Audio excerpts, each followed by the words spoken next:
Boys and girls and adults who like animals, this is the end of my tadpole pond, and I've been wondering why there has been a pigeon walking around in the vegetation in the bog garden of the tadpole pond,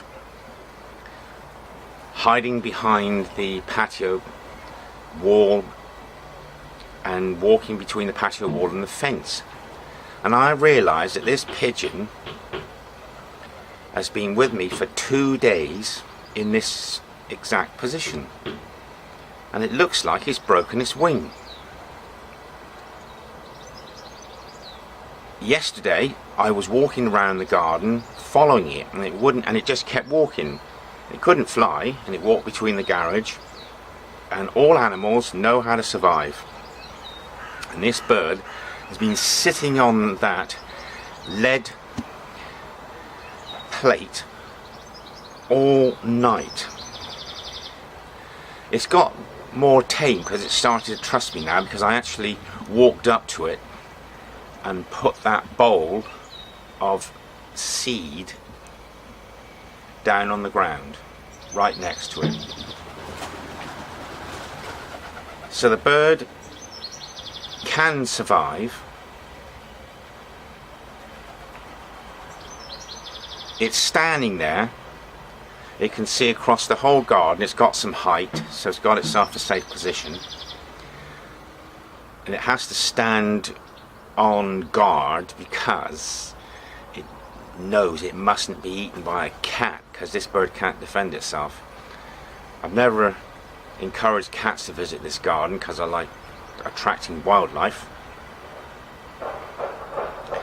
I phoned up the RSPCA. Maybe an officer will come and collect the bird, because I don't know if the wing, its left wing, will repair itself, or the bird will just have to live disabled in this tiny environment, watching all the other pigeons come and feed from the pigeon corn that I supply. And you can hear the birds flapping in the background. Let's go and see what this bird does. You see, it won't fly away. There's loads of pigeons there. Look, Marsha's still there, and there's all the other pigeons. I feed pigeons. I pay £14 for a massive sack of pigeon corn, and I feed them every day.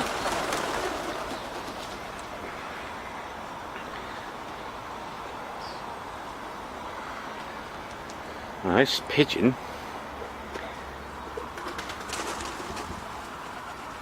Oh, there it is. It's gone back.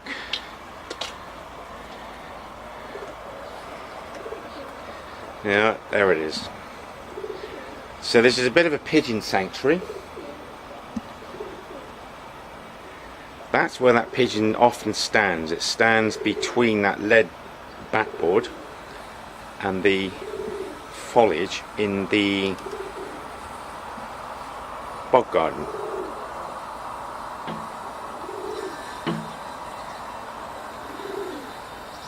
There's pigeons on the roof. They're there every day, and when they see me walking down the garden path towards the shed, they know that they're going to be fed, so they start walking down the path, and they take the corn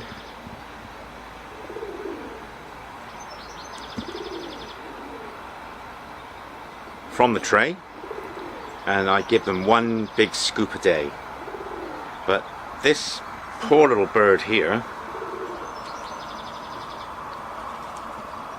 is just all alone watching all the other birds, and I'm just hoping that this lovely little bird will recover. Whether the RSPCA will come for it, but it's tame and defenceless, and all it can do is run away when it gets frightened and hide between the garage and the neighbour's fence. So there it is, this poor pigeon with a broken wing. And I know lots of members of Michael Turner's channel, the young viewers, will find this life and plight of a pigeon very, very interesting. So I'm going to post this onto YouTube, and we'll have to see if this pigeon will one day recover on its own, or whether it will have to be taken away by an RSPCA officer. If it stays here, in theory for life, and no cat gets it, I can feed it and water it. And I've put its own source of food next to it. There it is. It's got its own little bowl of corn, and it's got a pond full of water where it can bathe and chillax. And there you are.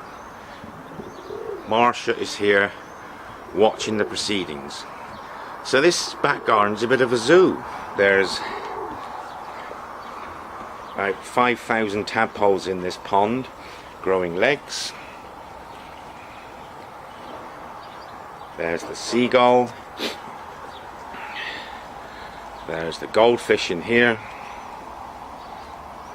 Barrel.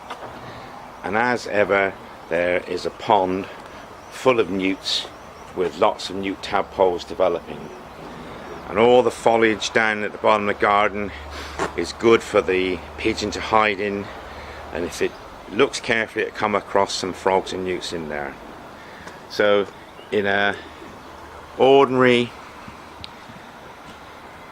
back garden of a bungalow, you can get a lot of wildlife. So in some ways I'm never alone. The pigeons up there, they're full up. They'll be up there all day and coming down when they're hungry. And I got this little fellow over here, which I hope will get better soon. So we'll say goodbye, and I hope all the viewers who like animals will find this video of interest.